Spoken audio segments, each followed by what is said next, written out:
안녕하세요. 반갑습니다. 에듀맥스 수학 영역의 최혁입니다. 지난 시간 이어서 두 번째 강의고요. 그 다음에 오늘은 이웃한다, 이웃하지 않는다 관련된 어려운 문제라고 얘기를 했는데, 지난 시간에 잠깐 얘기를 했었거든요. 근데 그거랑 같이 해가지고 조금 특이한 문제들 몇 개 좀 보고요. 그 다음에 중복순열 보고, 중복순열 활용해가지고 함수의 개수까지 다뤄보겠습니다. 시작할게요. 자, 맨 처음에 이웃한다와 이웃하지 않는다의 어려운 예제들 해가지고 이게 지금 오타가 났는데, 요건 좀 생각하지 마시고, 이 문제 볼 건데, 이게 지금 우리 수업하는 책에 있는 문제니까, 그거 좀 참고해서 보시고요. 자, 이제 시작할게요. 자, 3명의 학생이 일렬로 놓여있는 6개의 의자에 앉겠다. 이렇게 얘기를 했죠. 일렬로 놓여있는 6개의 의자가 있으니까 의자 6개를 생각을 해주시면 되겠고, 의자 6개, 그림은 생략하겠습니다. 근데, 3명이 앉겠다 그랬죠. 3명의 학생. 자, 지난 시간에 했던 얘기 다시 한번 해볼게요. 자, 3명의 학생, 자, 사람은 언제나 구별 가능한 존재. 자, 이렇게 생각해 주시고, 일렬로 놓인 6개의 의자에 앉겠다. 근데 어느 2명도 이웃하지 말아라. 즉, 사람 3명은 절대 이웃하지 말아라. 이런 뜻으로 해석을 해주시면 됩니다. 자, 그러면은 이때 이제 지난 시간에 배웠던 거 좀 떠올려 보면은, 이웃하지 않게 서는 방법의 수가 이웃해도 상관없는 애들을 먼저 나열하겠다. 이렇게 얘기를 했었죠. 자, 그럼 한번 써볼게요. 3명의 학생이라고 얘기를 했으니까 학생을 ABC라고 합시다. 자, 그렇게 되면은 일단 의자 6개가 있는데, 여기에 학생 3명 포함 빈 의자 3개까지가, 빈 의자는 MT니까 그냥 2라고 표현할게요. 빈 의자 3개 이렇게 돼가지고, 자, 얘네들을 일렬로 나열하는데 니들끼리 이웃하지 마세요. 이렇게 된 거죠. 자, 그러면은 지난 시간에 봤던 이웃하지 않는 것들을 먼저 나열한다 라는 개념을 이용해서 문제를 풀어볼게. 보시면은 여기 이제 빈의자 3개 있죠. 이 빈의자 3개는 이웃해도 상관없습니다. 그러니까 얘네들을 먼저 나열을 하시고, 그 다음에 빈 공간에 ABC를 나열을 해주면 되는 거니까, 자, 이 빈의자 3개를 나열하는 방법에 대해서 생각을 하는데, 딱 요 부분이 아이들이 제일 많이 틀리는 부분입니다.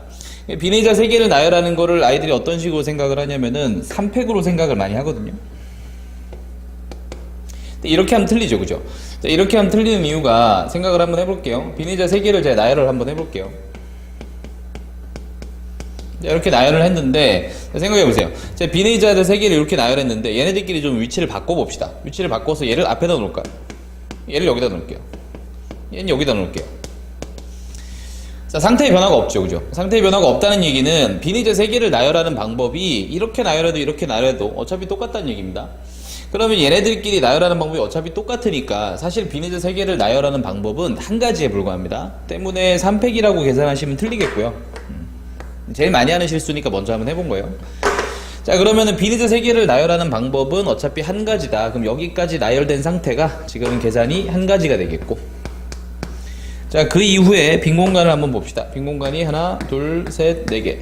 4개의 빈 공간에 ABC가 들어가면 되겠죠. 지금부터는 쉬우니까. A가 들어가 볼게요. 하나, 둘, 셋, 넷, 4가지. 그에 따라 각각 B가 들어가겠다. 3가지. 2가지. 이렇게 하면 되겠죠. 정답은 되게 쉽게 24가 나오는 그런 계산이 됩니다. 근데 방금도 말씀을 드렸다시피 이 문제를 애들이 많이 틀리는 이유가, 빈의자 3개를 나열할 때 3팩을 많이 하시는데 아닙니다. 알았죠? 요거 좀 생각을 해주시고, 관련된 문제라고 하기보다는 그냥 빈의자의 개수를 약간 조정하면서, 혹은 남학생, 여학생을 넣으면서 약간 더 문제를 꼴 수도 있거든요. 근데 그 부분에 대해서 문제를 풀려면 우리가 같은 것이 있는 순열을 공부한 다음에 문제를 풀 거니까, 그 다음에 같은 것이 있는 순열을 공부해 놓고, 이제 그러고 다시 한번 설명을 하는 걸로 하겠습니다. 자, 그럼 이쪽은 넘어갈게요.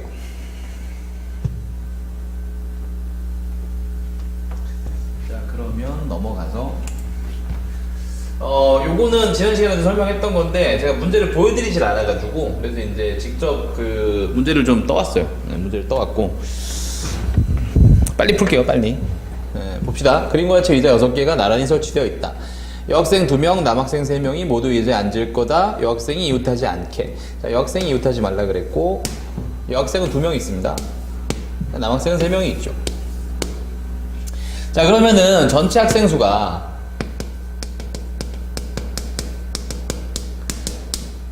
5명인 거 보이죠? 여기서 약간 혼란스러운 게 전체 학생 수가 5명인데 의자가 6개다 이거죠. 그러면은 어차피 빈 의자 하나가 또 빌 거 아닙니까, 그지? 그러면은 그거를 한번 이렇게 써보셔야 돼요. 도식화 과정을 좀 해볼 건데 한번 해볼게요. 여학생끼리 이웃하지 말라 그랬죠. 그러면은 이웃해도 상관없는 애들에 대해서 쭉 적어보겠습니다. 자, 학생 수가 5명이죠. 남학생이 3명이라 그랬는데 이 남학생 3명을 M1, M2, M3라고 두고, 자, 여학생 2명을 F1, F2라고 둘게요. 빈 의자가 하나 생기죠, 이렇게 됐을 때.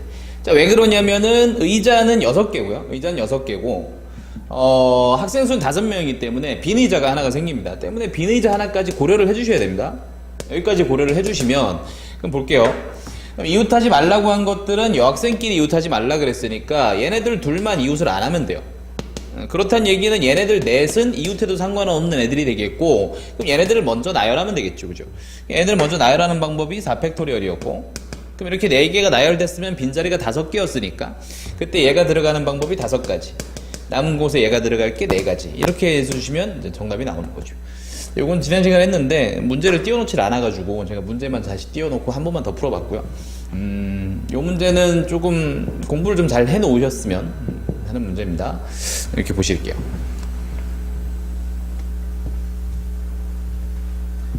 자, 그럼 넘어가서 이제 한 파트가 지나갔죠, 그죠? 그래서 이쯤 되면 공부 시작하셔야 돼요, 다시. 그러니까 제가 공부를 시작하라는 얘기는 어떤 얘기냐면은 지금 일단은 맨 처음에 우리가 합법칙, 고법칙 배웠습니다. 그 다음에 순열에 대해서 간단하게 배웠고, 순열에서 케이스 스터디를 한다고 이웃하는 것, 이웃하지 않는 것, 뭐 이런 것들에 대해서 배웠는데, 지금 이제 여러 가지 순열 들어가면서 약간 좀 얘기가 달라지거든요. 그러면은 이 얘기가 달라지기 전에 여러분이 앞부분 정리를 좀 해놓으세요. 요쯤에서 한번 끊으셔가지고 그 앞부분 정리하시고 관련 문제 한번 다시 쭉 풀어보시고 관련 예시들 다시 한번 보시고, 자, 그런 다음에 새로 나가는 게 훨씬 좋을 것 같습니다.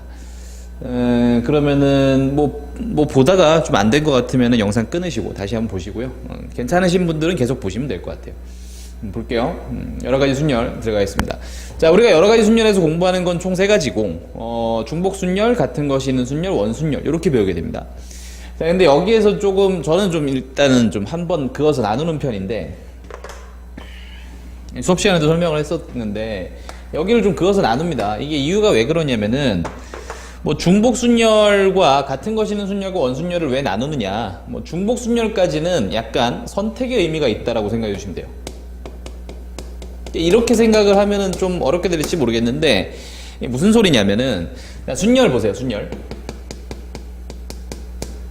순열 포인트가 딱 3개 있죠, 그죠? 3개 있습니다. 뭐가 있냐면은 서로 다른 n개가 있어야 되고요.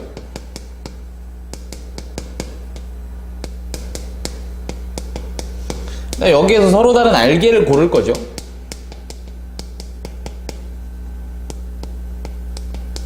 그 다음 얘들을 나열하죠. 그죠? 자, 그러면은 원래 주어진 게 서로 다른 n개였고요. 여기서 택한다, 즉 선택의 과정이 들어옵니다. 그죠? r개를 선택을 한 이후에 이 r개를 나열을 하겠다. 자, 지금 이게 순열의 기본적인 의미인데, 그러면은 이 중복 순열은 어떻게 되겠느냐? 중복 순열은 여기에 딱 하나만 달라요. 서로 다른 r개가 아니라 중복을 허용하여서 r개를 뽑겠다라는 식으로 하나 정도만 다릅니다. 그러면은 일단 중복순열은 밑에다 한번 적어볼게요. 중복순열. 중복순열은 어떤 의미를 지니느냐? 중복순열은 서로 다른 n개 중에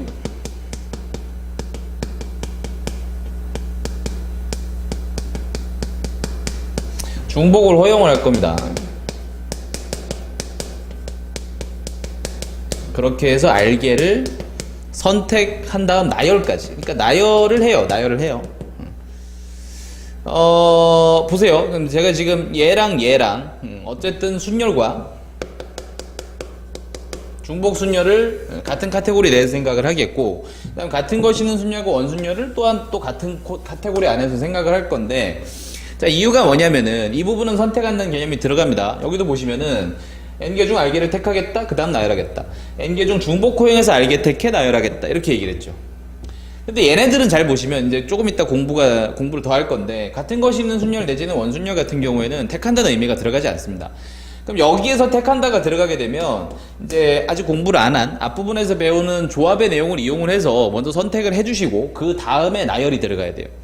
그래서 엄밀히 얘기를 하자면은 같은 것이 있는 순열 내지는 원순열 같은 경우에는 선택의 의미가 존재하지 않고요. 선택의 의미가 들어가지 않고 여기에서는 단순한 나열의 의미만을 지닙니다. 그러니까 일렬로 세우자 여기까지만 있어요. 그러니까 그 녀석들이 뭘 뽑았느냐에 대해서는 관심이 없고요. 그 다음에 뽑아놓은 녀석들이 주어져 있다면 그것들을 어떻게 나열할 것이냐면 관심이 있기 때문에 이 앞에 있는 두 개와 뒤에 있는 두 개의 차이점에 대해서도 또 알아놓으세요. 제가 맨날 하는 말 있죠.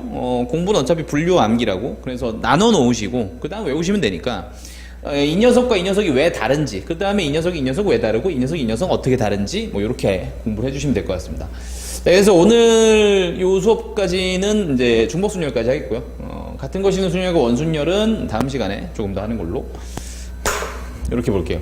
자, 일단 중복순열에 대해서 예시를 한번 들어봤죠. 이렇게 예시라기보다는 뭐 정인데 이 녀석을 했고요.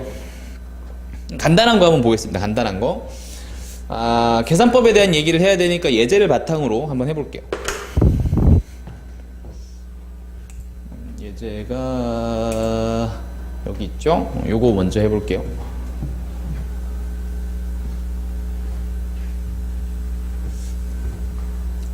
이게 수업 시간에도 얘기했는데 혼자 찍으니까 조금 뻘쭘하긴 합니다. 말이 좀 빠르거나 조금 느릴 수 있는데 알아서 재생 저 화면에 보시면은 요쪽에 점점점 돼 있는 거 있을 거예요. 어차피 유튜브 올릴 거니까 거기 누르시면은 재생 속도 조정할 수 있습니다. 그 재생 속도를 조정해서 보시든 아니면 잠깐 멈췄다 플레이했다 멈췄다 플레이했다 뭐 이렇게 보세요. 그러시면 될 것 같아요.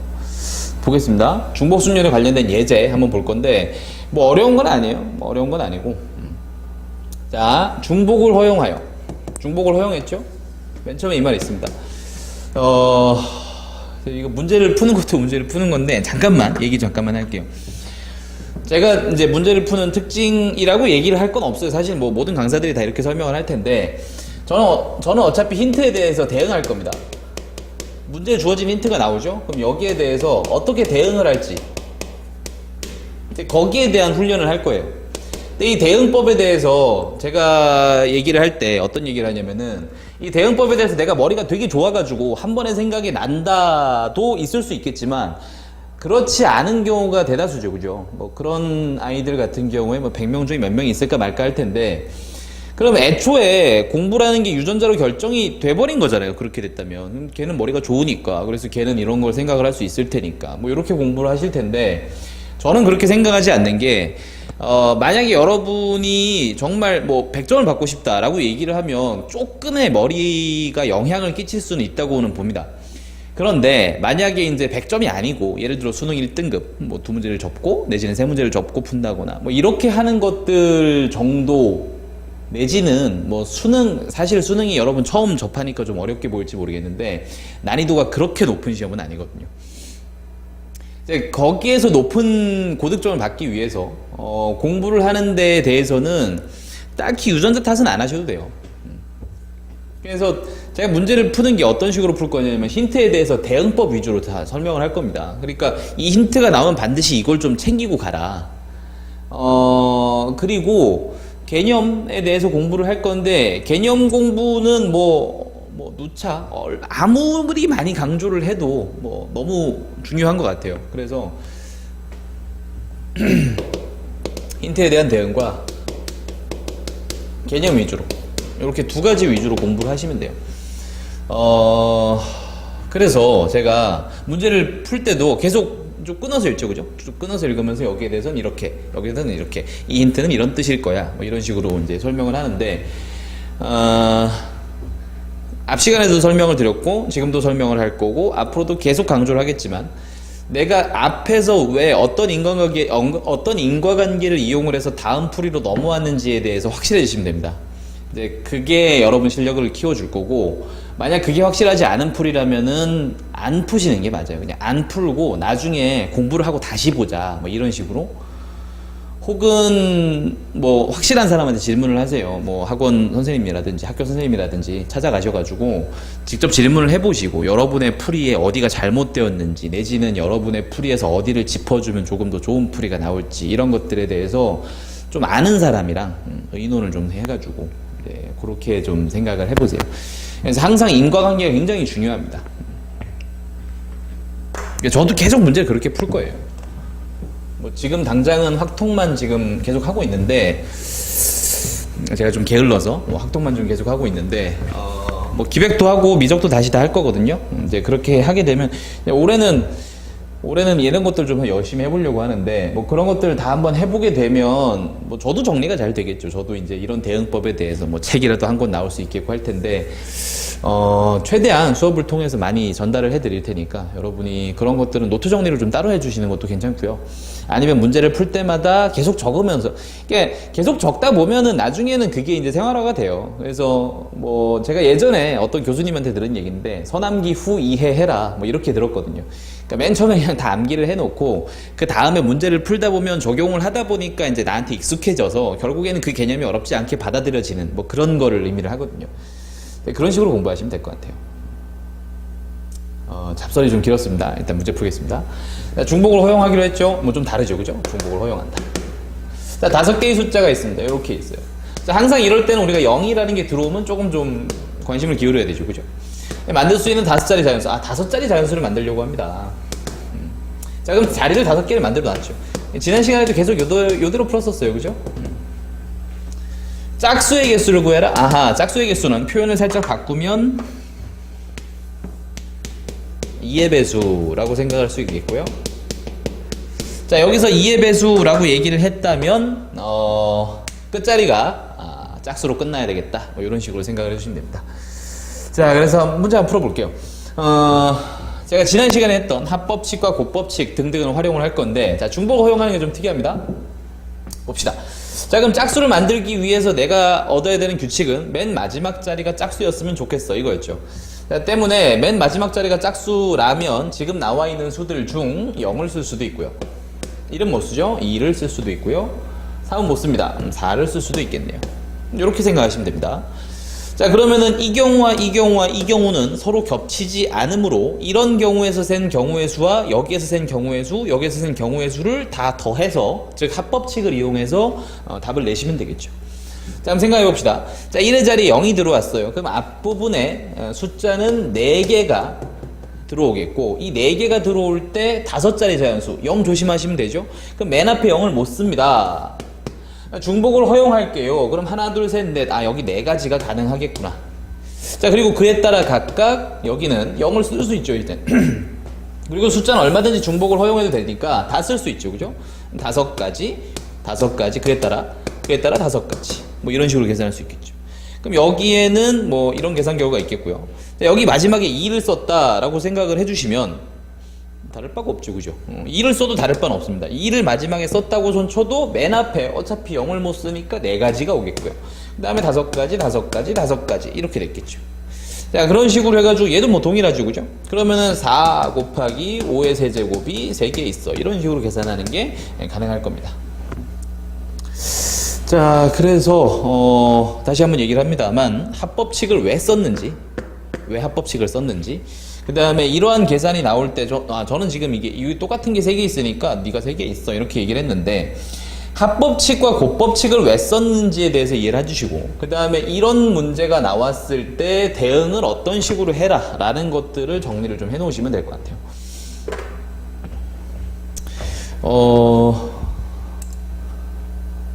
함수의 개수 문제를 볼게요.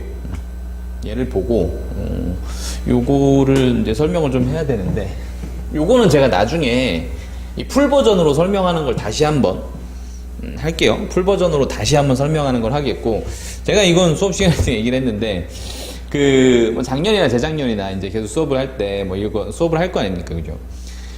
1년 정도 수업을 하면, 뭐 오프라인 강의에서 1년 정도 수업을 하면 거의 뭐 이 내용을 한 10번은 설명을 해요. 근데 설명할 때마다 애들이 적고 있거든요.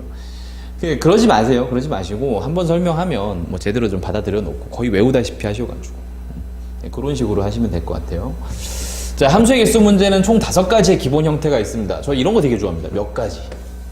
이런 게 있으면은 안 빼먹을 수 있어요. 그러니까 내가 맨날 머릿속에 생각을 하는 거죠. 함수의 개수 문제는 기본 형태가 5가지야. 그럼 이 5가지 중에서 내가 뭘 선택할지, 문제에 있는 거면 그대로 쓰시면 되겠고, 만약 그렇지 않으면 그때마다 활용을 하는 문제니까 당연히 사고력 문제가 되겠고요. 근데 사고력 문제라고 얘기를 했다고 하더라도 기본 바탕은 얘였을 테니까, 그럼 여기서 다뤘던 개념을 바탕으로 생각을 해주시면, 뭐 그러면 이제 생각하기가 쉽겠죠. 그죠? 그래서 5가지 기본 형태가 있는데 오늘은 여기 3개만 배울 겁니다. 이 2개는 아직까지는 배우지 못해요. 왜 그러냐면 조합을 쓸 거기 때문에 여기에서는 조합을 쓸 거니까 나중에 배우겠고요. 3가지 먼저 할게요. 나중에 조합 배우면서 이 5가지를 다 배우게 되면 한번 모아가지고 요것만 따로 또 제작을 할 테니까 그렇게 봐주시면 될 것 같아요. 보겠습니다. 함수의 개수 문제. 그럼 이제 함수가 뭐냐부터 좀 여러분 생각을 해주셔야 되는데, 자, 함수는 크게 구성 요소가 4가지 정도 이렇게 생각하시면 될 것 같아요. 함수의 구성 요소.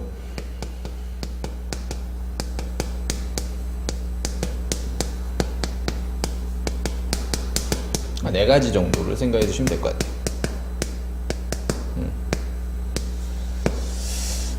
고등수학 기준입니다. 첫 번째, 정의역이 되겠죠. 두 번째, 공역. 세 번째, 치역이 되고요. 네 번째, 제일 중요하죠? 대응관계가 됩니다. 자, 제가 구성요소 위주로 설명을 하는 거는 아마 이제 새로운 개념들에 대해서 배울 때는 항상 구성요소를 제일 먼저 생각을 할 텐데, 이유는 이렇게 생각하시면 돼요. 사람은 뭘로 이루어져 있니? 라고 봤을 때 사람은 뭐 어떤 걸로 이루어져 있어. 그럼 이 사람과 저 사람을 구별하려면은 이런 게 다른지 저런 게 다른지를 보면 돼.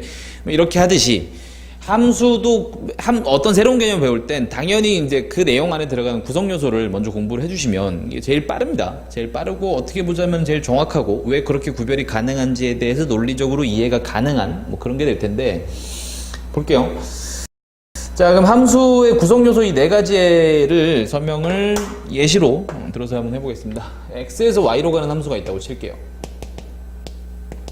x에 예를 들어 a와 b가 있고 y에 예를 들어 x, y, z가 있다고 치겠습니다.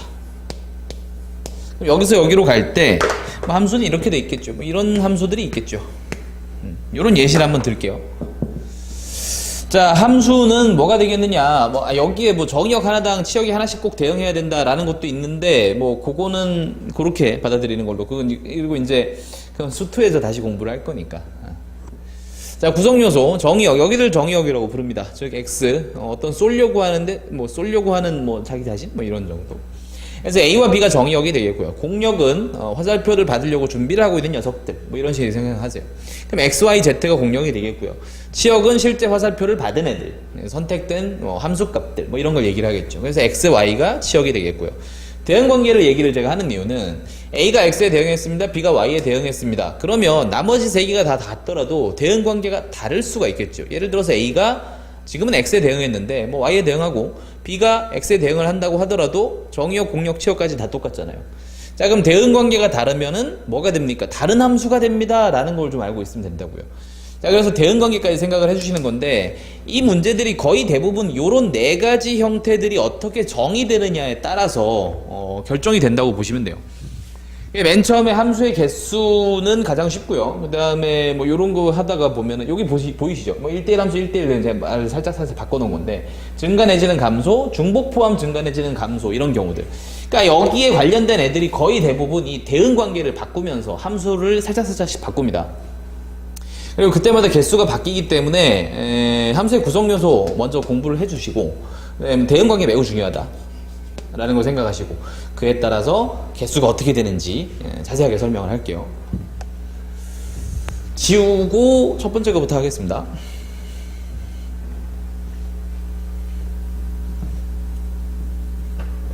항상 느끼는 건데 수업을 하다 보면 설명할 게 꽤 많아요. 그죠? 자, 함수의 개수부터 가볼게. 자, 함수의 개수부터 가봅시다. 자, 함수 표현법은 기억나죠? 수투에서 다시 공부를 할 거니까. 자, 이거 x에서 y로 가는 함수 f야. 뭐 이렇게 설명을 한 거고요. 자, 임의로 x는 1, 2, 3까지 y는 1, 2, 3, 4까지 두겠습니다. 여기서 여기로 가는 함수의 개수에 대해서 공부를 한번 해볼게요. 자, 함수가 되려면은 정의역 하나당 치역이 한 개씩만 대응하면 되는데, 그 한 개씩은 뭐 치역의 대응 관계 같은 것들은 뭐 얘네들은 겹쳐도 상관은 없습니다. 때문에 1이 1의 함수값을 가져갔다면 2가 1이라는 함수값을 다시 가져갈 수 있어요. 함수는 뭐 그래도 상관이 없습니다. 그래서 함수는 쏘는 애 기준으로 화살표를 한 개만 쏘세요. 뭐 이런 식으로 생각을 해주시면 되겠고, 자, 그럼 함수가 몇 개 있을지 대응 관계 위주로 개수가 판단이 된다 그랬습니다. 대응 관계. 자, 볼게요, 그럼. 자, 1에 대응하는 수 있는 수, 즉, F1이라고 하는 녀석에 여기 올 수 있는 가지수를 보는 건데, 1, 2, 3, 4, 4가지가 가능하죠, 그죠? 그러니까 여기에서 뭐가 4가지가 나오겠죠. 자, 같은 방법입니다. 그럼 이제 1이 어딘가에 대응을 했다고 치고, 뭔가 대응을 했겠죠? 그럼 그에 따라 각각 F2라는 녀석은 이라고 생각을 해주시면 되는데, 마찬가지입니다. 얘도 1, 2, 3, 4 중 어느 하나에 대응을 했겠죠. 1 또는 2 또는 3 또는 4가 됐을 거야. 그러니까 여기까지가 뭐예요? 4가지 이렇게 되는 거죠. 자, 같은 방법으로 F3을 한다고 달라지는 건 없죠, 그죠? 동일할 겁니다. 4가지가 나오겠죠.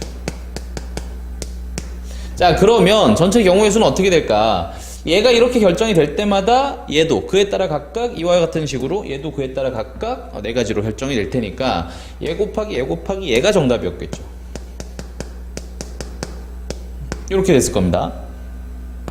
자, 그래서 4의 세제곱이 정답일 텐데 여기까지 공부를 해두시면 이제 수치화를 좀 시켜볼게요. 이걸 가지고 어떤 식으로 볼지 수치화를 좀 시켜볼게요. 그러니까 일반화를 시켜볼게요. 일반화. 문자로 놓을 수 있겠느냐라는 얘기인데, 문자로 한번 놔보겠습니다. 자, 그래서 x와 y의 개수를 일단 문자로 해야 되니까 땡땡땡 해서 n까지 있다고 볼게요. x의 개수가 n까지. 그래서 x라는 정의역의 원소의 개수가 n개인 상황. 그 다음에 y, 즉 공역의 개수도 땡땡땡 해서 m까지 이렇게 놓겠습니다. 즉 y 공역의 원소의 개수가 m개인 상태에서 함수의 개수가 어떻게 될까를 생각을 한번 해볼 건데, 자, 아까는 동일하게 1이란 함수는 어떤 함수값을 지를까? 1이란 정의역은 함수값에서 대응관계가 어떻게 될까? 그럼 얘가 여기 올 수 있는 게 1 또는 2 또는 해서 m까지 올 수 있겠죠, 그죠? 자, 그럼 1이 가질 수 있는 함수값의 총 가지수는 m가지 이렇게 되겠죠. 자, 같은 방법으로 2라는 함수값도 마찬가지입니다. 1 또는 2 또는 m가지 이렇게 되겠죠. 그럼 얘도 m가지죠. 아, 그런데 여기서 이게 어떻게? 얘가 이렇게 될 때마다 그에 따라 각각 얘도 이런 경우, F3도 각각 그런 경우 이런 식으로 되겠죠. 자, 때문에 얘가 가질 수 있는 함수값 m가지, 얘도 m가지, 얘도 m가지 이렇게 돼서 결국은 m이 n번 곱해져 있겠죠, 그죠? 왜냐면 fn이라고 하는 게 맨 마지막으로 나올 거고 얘가 1, 2m으로 끝날 테니까 얘도 m가지가 있겠죠. 자, 그래서 이걸 문자화 해주시게 되면 m의 n제곱이 전체 함수의 개수가 됩니다. 가 되는 거고, 뭐 이걸 설명하기 위해서 예전에는 이런 식으로 하기도 했어요. 뭐 공역의 정의역 제곱 이렇게 얘기를 하기도 했는데, 표현을 그렇게 좋아하지는 않습니다. 이 표현이 조금 웃겨서 뭐 표현을 그렇게 딱히 좋아하지는 않고, 뭐 이렇게 보셔도 좋고 이렇게 보셔도 좋은데, 일단 수치화, 즉 일반화를 시키는 거를 한번 꼭 해보세요. 그래서 이런 식으로 공부해 주시면 됩니다. 때문에 그냥 함수의 개수라고 얘기를 하면 이런 상황이죠. 이런 상황에 대해서 m의 n제곱입니다 라고 생각을 해주시면 되겠고, 이게 중복순열인데, 이게 중복순열이라서 이게 m 뭐 파이 n 이런 식으로 되거든요. 근데 솔직히 말씀드릴게요. 그닥 중요하지 않습니다. 이거를 뭐 쓸 줄 아느냐에 대해서 문제가 나오지는 않으니까 뭐 이렇게 생각하지 마시고, 그리고 중복순열을 항상 이런 식으로 계산하려고 하나 보면 좀 피곤합니다. 한번 곱해보세요. 직접 해보세요. 그래서 이렇게 이 체계를 정확히 이해를 하시고 이대로 공부를 해주시면 될 것 같아요. 자, 그럼 함수의 개수까지 봤고요. 넘어가겠습니다.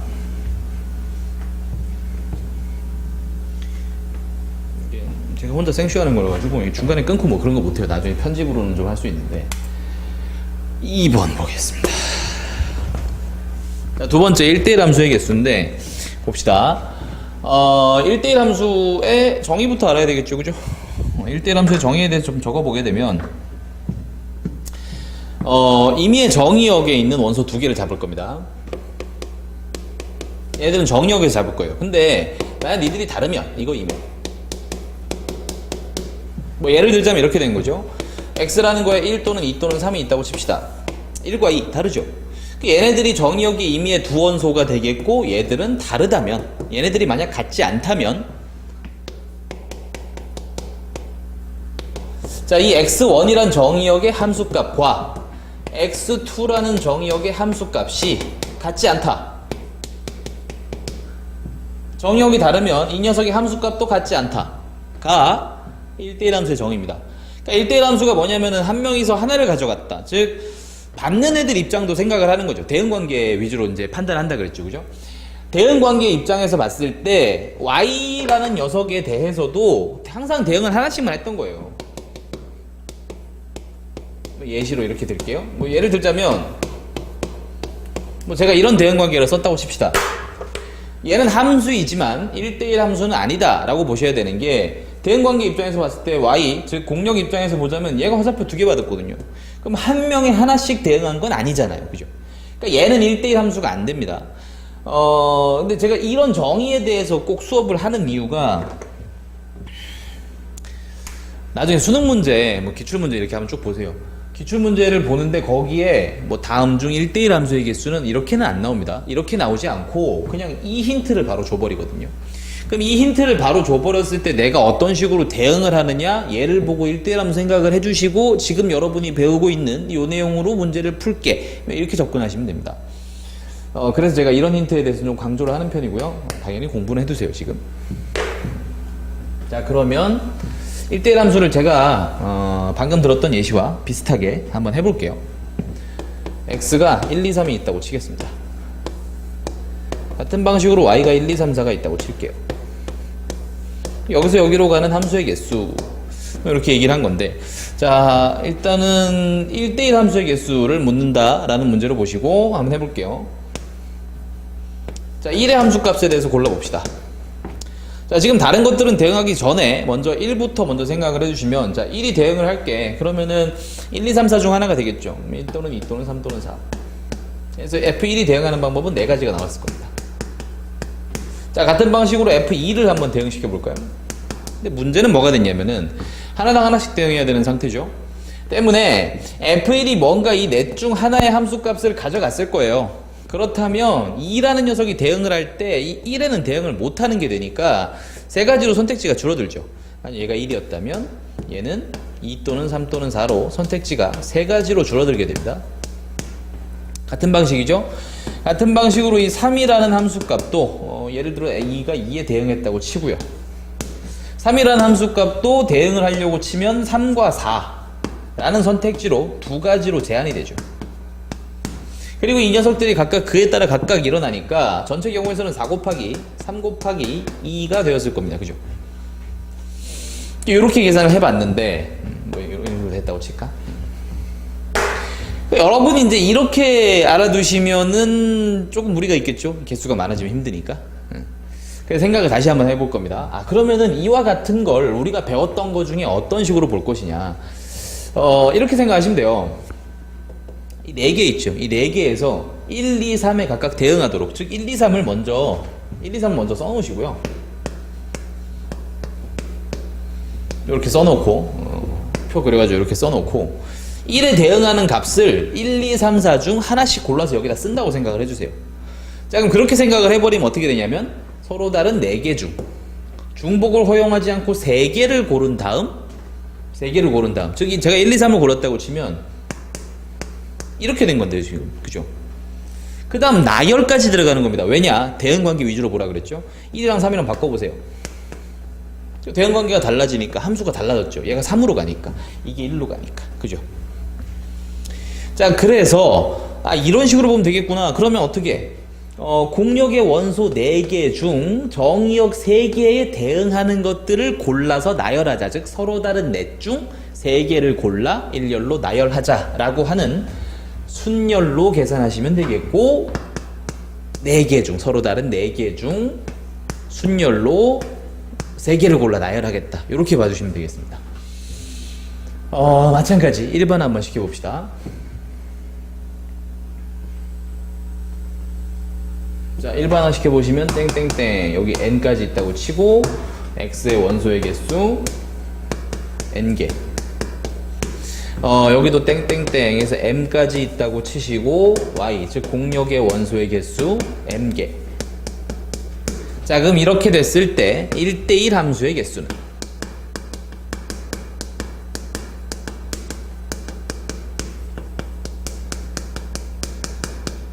이렇게 묻는다면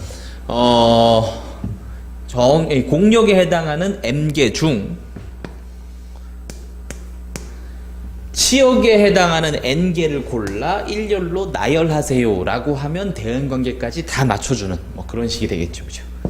그래서 이렇게 보시면 됩니다. 여러분은 요구 부분을 암기는 하지 마시고요. 다 이해를 해주신 다음 암기를 하시고요. 됐죠? 바로 암기하지 마세요. 뭐 말하다 보니 자꾸 배척이 되는데 이렇게 보시면 됩니다. 자, 그럼 세 번째 내용 가겠습니다. 자, 1대1 대응의 개수인데요. 얘는 뭐 다를 건 없습니다. 얘는 아까랑 굉장히 비슷하게 되고 하나 정도의 개념이 추가가 되는 건데 지울게요. 1대1 대응은 이거예요. 그러니까 여러분이 뭐 3on3 뭐 농구 내지는 뭐 1대1로 농구한다 이렇게 생각하시면 되는데 수비수랑 공격수랑 사람 수가 다르면 안 되잖아요. 그죠? 아까 1대1 함수에서는 뭐 식스맨도 있다고 생각하시면 돼요. 그러니까 한 명이 더 있고 뭐 그 상태에서 뭐 선수를 뽑아서 이렇게 오는 거 뭐 이렇게 생각하시면 되는데 1대1 대응은 애초에 양쪽의 선수도 똑같아야 되거든요. 그래서 1대1 대응은 조건이 뭐가 되냐면 첫 번째가 얘예요. 즉 1대1 함수가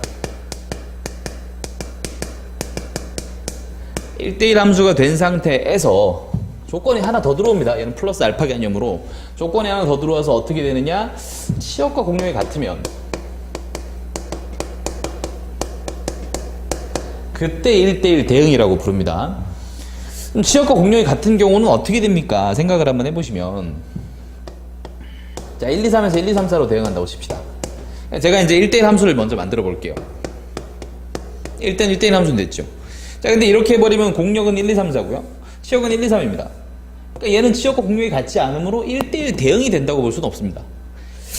즉, 예전에 여러분 배웠을 때 무슨 뭐 연속인 함수, 안에 미분 가능한 함수가 들어가듯이 얘도 1대1 함수라고 하는 카테고리 안에 1대1 대응이 들어가는 거예요. 그렇다면은 얘는 1대1 함수이긴 하지만 1대1 대응은 아니다. 그럼 생각을 해볼게요. 1대1 대응이 되기 위해서 우리가 필연적으로 성립해야 되는 게 있을 텐데 그게 뭐냐면 얘랑 인원수가 똑같으면 된다고요. 때문에 지금 같은 경우에는 만약 4가 없는 상태였다면, 공력에서 4가 없는 상태였다면 여기 3개, 여기 3개니까 이건 1대1 대응이 될 가능성이 있는 거죠. 이렇게 생각해 주시면 되겠죠. 그래서 1대1 대응이 되기 위해선 일반화 시켜보겠습니다. 이렇게 x, 즉 정의역의 원소의 개수가 n개였다고 치고 y, 즉 공력의 원소의 개수가 m개였다고 치면 1대1 대응이 되기 위해서 무조건 성립해야 되는 건 니들들이 같아야 됩니다. 같아야 돼. 그럼 생각을 해보면 이제 끝났습니다. 얘만 하면 되는 게, 보세요. 그럼 얘가 같다, 이 조건을 만족시키려고 니들들이 똑같아 버리면 그럼 그 다음엔 1대1 함수만 하면 되죠. 그죠? 근데 1대1 함수는 아까 뭐였어요? 얘의 예제곱, 얘 p 얘였죠. 이거였거든요. 근데 니들들이 똑같대요. 그럼 하나가 이게 m이 되는 거니까 서로 다른 m개 중 m개를 나열해라. 아하, m 팩토리얼이 되겠구나. 이렇게 되는 거죠. 이렇게. 이해되는지 모르겠는데 이해 안 되시면 또 이제 찾아와서 질문하시면 되죠. 그죠? 저는 여러분 가까운 곳에 있습니다. 어차피 보는 사람들은 다 우리 학원 수강생들일 테니까 저한테 수업 안 들어도 좋으니까 뭐 봤는데 뭐 사실 뭐 수업을 안 듣는데 이걸 볼 리는 없겠지만 어쨌든 보고 나서 이해 안 되시면 와서 질문하세요. 와서 질문하시고 뭐 친구들 내지는 다른 선생님들한테 수소문하면 제 전화번호도 알 수 있을 거예요. 그러면은 전화번호 이용해가지고 전화해 보시고요. 저한테 또 전화를 하든 전화가 좀 뭐 하면 문자를 보내시든 저랑 따로 약속 잡으시고 만나가지고 좀 설명해 드릴게요.